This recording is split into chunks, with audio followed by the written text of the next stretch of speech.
అదే సమయంలో తెలంగాణ భౌగోళిక స్వరూపం గురించి గానీ, ప్రజల పల్స్ గురించి గానీ, అవసరాల గురించి గానీ, 10 ఏళ్ళు ముఖ్యమంత్రిగా, 14 ఏళ్ళు ఉద్యమ నాయకుడిగా ఉన్న కేసీఆర్ గారున్నారు. వీరిద్దరూ ఒకరికొకరు సహకరించుకుంటే తెలంగాణ బాగుపడుతది. తెలంగాణ ప్రజలకు నిజంగానే బంగారు తెలంగాణ వైపుగా చూసే అవకాశం ఏర్పడుతది. కేసీఆర్ గారు కొన్ని లక్ష్యాలు పెట్టుకున్నారు. ఆయనతో చాలా క్లోజ్‌గా మూవ్ అయిన వ్యక్తిగా, ఆయన విజన్ తెలిసిన వ్యక్తిగా నేను అనుకుంటున్నదేంటంటే, ఆయన అనుకున్న లక్ష్యాలను సంపూర్ణంగా అమలు చేయలేకపోయారు. ఆయనకు 8.5, 9.5 సంవత్సరాలు అంటే కోవిడ్‌ది తీసేస్తే మనం యాక్టివ్‌గా ఆయన పాలన 8.5 ఏళ్ళు సాగిందనుకోవచ్చు. ఈ 8.5 సంవత్సరాల్లో చాలా వరకు ఆయనే రీచ్ అయ్యారు. కానీ ప్రజల్లో ఒక రకమైన అసంతృప్తి రావడము, దానివల్ల ఆయన అధికారాన్ని పోగొట్టుకోవడము, ప్రధానంగా ఆయన వ్యక్తిగత ప్రవర్తన వల్లనే ప్రజలు ఆయనను దూరం చేసుకున్నారని నేను అనుకుంటున్నా. ప్రధానంగా 14 సంవత్సరాల ఉద్యమం తెలంగాణకు సంబంధించి ఏది అనివార్యంగా చేయాల్సిన పని ఉంది, ఏది స్లోగా చేయాల్సిన అవసరం ఉంది, ఇవన్నీ అనలైజ్ చేసుకునే కెపాసిటీ ఉంది. కానీ 9.5 సంవత్సరాల కాలంలో అత్యంత కీలకమైన అంశాలను ఎందుకు పూర్తి చేయలేకపోయారు? అంటే చాలా వరకు ఆయన ప్రయత్నం చేశాడు. బడ్జెట్ కన్‌స్ట్రెయిన్ ఒకటుంది. రెండవదేంటంటే సెకండ్ టర్మ్ మొదలు కావడమే ఆ పార్లమెంట్ ఎన్నికలు ఎప్పుడైతే 4 సీట్లు బీజేపీ గెలిచిందో, ఇంకా వాళ్ళు కేసీఆర్‌కు నాన్ కోఆపరేషన్ అనేది మొదలుపెట్టారు. కేంద్ర ప్రభుత్వం కేంద్ర ప్రభుత్వం నుంచి ఏ రకమైన సహకారం లేదు. వాళ్ళు ఇవ్వాల్సిన గ్రాంట్స్ గానీ, తర్వాత మన డెవల్యూషన్ అంటే మనకు రావాల్సిన 42% ఏదైతే కేంద్ర పన్నుల్లో మన రాష్ట్ర పన్నుల నుంచి మన కేంద్రం నుంచి వచ్చే వాటా గానీ, ఏ విషయంలో కూడా వాళ్ళు సహకరించలేదు. పైనుంచి ఇంకా పరుష పదాలతోని ఒకరినొకరు బాగా దూషించుకొని లాస్ట్‌కి బిఎల్ సంతోష్‌ని అరెస్ట్ చేయడానికి పోలీసులను బీజేపీ ఆఫీస్‌కి పంపేదాకా పోయిందది. స్టేట్ సెంట్రల్ రిలేషన్‌షిప్ అనేది పోవడం అనేది కేసీఆర్‌కి ఒక పెద్ద దెబ్బ అది. అది బీజేపీ వైపు నుంచే. రాజకీయ చాణక్యుడు ఎందుకు ఘర్షణ వాతావరణాన్ని కోరుకున్నాడు? ఎందుకు ఈయన కాంప్రమైజ్ దూరంగా ఆయన కోరుకోలేదు. ఆయన కోరుకోలేదు. చాలా మందికి తెలియనిది ఏంటంటే చాలామంది నన్ను అదే అడుగుతారు. ఎందుకు మోడీతో పెట్టుకున్నాడని. మోడీతో కేసీఆర్ పెట్టుకోలేదు. మోడీ కేసీఆర్‌తో పెట్టుకున్నాడు. ఎందుకు అనంటే 4 సీట్లు ఎప్పుడైతే గెలిచారో వాళ్ళకి కొద్దిగా ఆశ కలిగింది. తెలంగాణ మనం కొద్దిగా సౌత్‌లో ప్రయత్నం చేస్తున్నారు వాళ్ళు చాలా కాలం నుంచి. జనసంఘ్ ఉన్నప్పటి నుంచి కూడా సౌత్‌లో బలపడడానికి ప్రయత్నం చేస్తూనే ఉంది 50 ఏళ్ల నుంచి.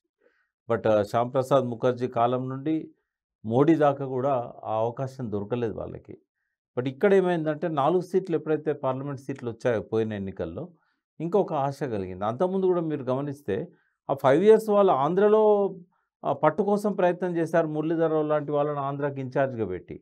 బట్ మురళీధరరావు సొంత ప్రాంతమైన తెలంగాణలో వాళ్ళు ఏమాత్రం ప్రయత్నం చేయలేదు. ఎందుకంటే ఇక్కడ కేసీఆర్ బలమైన నాయకుడు. ఇక్కడ మనకు స్థానం దొరకదు అనుకున్నారు. ఆ 4 సీట్లు ఎప్పుడైతే వచ్చినాయో, ఇంకా తెలంగాణలో మనం అధికారంలోకి రావడానికి ఎక్కువ దూరం లేదు అనే ఒక నమ్మకం వాళ్ళకొచ్చి ఇక్కడ ఒక భిన్నమైన పరిస్థితి. ఏపీలో పాదుకోల్పడానికి ప్రయత్నం చేస్తున్నారు, విపరీతంగా చేశారు. అక్కడ కూడా వైసీపీ యాంటీ పార్టీయే. కానీ అక్కడ కొన్ని విషయాల్లో కాంప్రమైజ్ ఉండడం వల్ల కొన్ని రాష్ట్ర ప్రయోజనాలకు దిశగా కొన్ని అడుగులు పడ్డాయి. ఎందుకు తెలంగాణ విషయంలో అంత పూర్తి భిన్నమైన పరిస్థితి? అంటే ఇక్కడ 2 ఉన్నాయి. ఒకటేమో మోడీ ఇక్కడ పార్టీని బలోపేతం చేసుకోవాలంటే కేసీఆర్ ఫెయిల్ కావాలి ఇక్కడ. కేసీఆర్ విఫలం కావాలంటే బడ్జెట్ సపోర్ట్ ఇవ్వకూడదు. ఇట్లా ఒకటి జరిగింది. అనుమతుల విషయంలో కూడా చాలా ప్రాజెక్ట్ రిపోర్ట్స్ ఇప్పటికి తొక్కిపెట్టారు. మన గోదావరి మీద గానీ, ఇతర ప్రాజెక్టుల గురించి గానీ. సో ఇది నాన్ కోఆపరేషన్ మోడీ గారి మీరు నుంచి ఇట్లా స్టార్ట్. చెప్తున్నారు. అదర్ హ్యాండ్ కిషన్ రెడ్డి చెప్తున్నారు రాష్ట్రానికి 10 లక్షల కోట్ల వరకు ఫండ్స్ వచ్చాయని చెప్పి. అంటే ఇప్పుడు రాష్ట్రానికి ఇవ్వాల్సిన అవసరం కేంద్రానికి ఉంటది. కానీ రావాల్సినంత రాలేదు. ఇప్పుడు హరీష్ రావు గారు ఫైనాన్స్ మినిస్టర్ ఉన్నప్పుడు మనకు చెప్పారు ఆయన. 50,000 కోట్లు ఇంకా మాకు రావాల్సి ఉన్నది. 1,00,000 కోట్ల దాకా టోటల్‌గా మాకు డ్యూ ఉంది అని చెప్పుకుంటూ వచ్చారు. అంటే ఎంతకాలం ఆపగలుగుతారు? వస్తుంటాయి. కానీ ఒక నాన్ కోఆపరేషన్ మాత్రం అక్కడి నుంచి స్టార్ట్ అయింది. దాన్ని తగ్గించుకోవడానికి బదులు కేసీఆర్ గారు పెంచుకున్నారు. అంటే ఇక్కడ ఒక క్లియర్ కట్ పరిశీలకునిగా, మీరు ఒక అబ్జర్వేషన్‌గా, ఒక విశ్లేషకునిగా చెప్పండి. 14 సంవత్సరాల ఉద్యమ ఆకాంక్ష 9.5 సంవత్సరాల కేసీఆర్ పాలనలో ఏ మేరకు నెరవేరిందంటే మీరు ఎన్ని మార్కులు ఇస్తారు? అంటే ఒకటి ఖచ్చితంగా ఏందంటే ఇంత తొందరగా ఈ మాత్రమైనా అవుతుందని మేము ఎవరం ఊహించలేదు. ఉదాహరణకు వాటర్ సెక్టర్. తెలంగాణకు ప్రధానంగా మీరు మలిదశ తెలంగాణ ఉద్యమము మొదలైనప్పుడు కేవలం రైతుల ఆత్మహత్యలు వాటిని ఆపడం ఎట్లా అనే కోణం నుంచే నేను గానీ, జయశంకర్ గారు గానీ, అప్పుడున్న కేశవరావు జాదవ్, భూపతి కృష్ణమూర్తి లాంటి వాళ్ళు, ప్రతాప్ కిషోర్, రఘువీర్ రావు మేమందరం కూడా ఫస్టు తెలంగాణ ఉద్యమాన్ని, మలిదశ ఉద్యమాన్ని ముందుకు నడపడానికి వచ్చిన వాళ్ళం. గద్దర్ ఉన్నాడు, పాశం యాదగిరి ఇట్లాంటి వాళ్ళమంతా. మా ముందున్న ఒకే ఒక సమస్య ఏంటంటే సాగునీటి ప్రాజెక్టులు రావాలి. అవి రావాలంటే సమైక్య రాష్ట్రంలో సాధ్యం కాదు. గట్టిగా వినిపించిన మాట అదే కదా, నీళ్లు నిధులు. వాటర్. రైట్. కాబట్టి కేసీఆర్ గారు ఏం చేశారు, ఆయన 9.5 సంవత్సరాల పాలనలో కూడా అత్యంత బడ్జెట్ రైతులకును వ్యవసాయానికి అంటే ఈ వాటర్ సెక్టర్కే కేటాయించారు.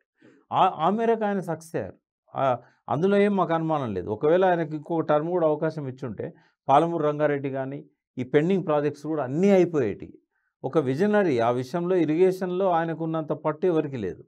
బట్ ఆ అవకాశం తెలంగాణ ప్రజలు పోగొట్టుకున్నారు. ఇప్పుడు రేవంత్ రెడ్డి గారికి ఏమో ఈ విషయంలో ఇప్పుడు నేను 1,00,000 కోట్లు ఖర్చు పెట్టినా ఏమాత్రం ఉపయోగపడిన ప్రాజెక్టులు కట్టారని చెప్పి రేవంత్ రెడ్డి కాంగ్రెస్ నాయకులు చెప్తున్నారు. అంటారు, వాళ్ళకేం తెలియదు. ఎందుకంటే 57 సంవత్సరాల్లో తెలంగాణను మంత్రులకు తెలియదు అంటున్నారా? 100% ఇవ్వగలుగుతా. మీరు రేవంత్ రెడ్డిని కూర్చోబెట్టండి, ఎన్ని ప్రశ్నలకు ఆయన సమాధానం చెప్తాడు. తెలియకపోవడంలో తప్పలేదు, తెలుసుకుంటున్నాడు. ఆయన దగ్గర మంచి లక్షణం ఏముందంటే క్విక్ లెర్నర్, ఎదిగే స్వభావం ఉన్న మనిషి, తొందరగా గ్రాస్ప్ చేస్తాడు.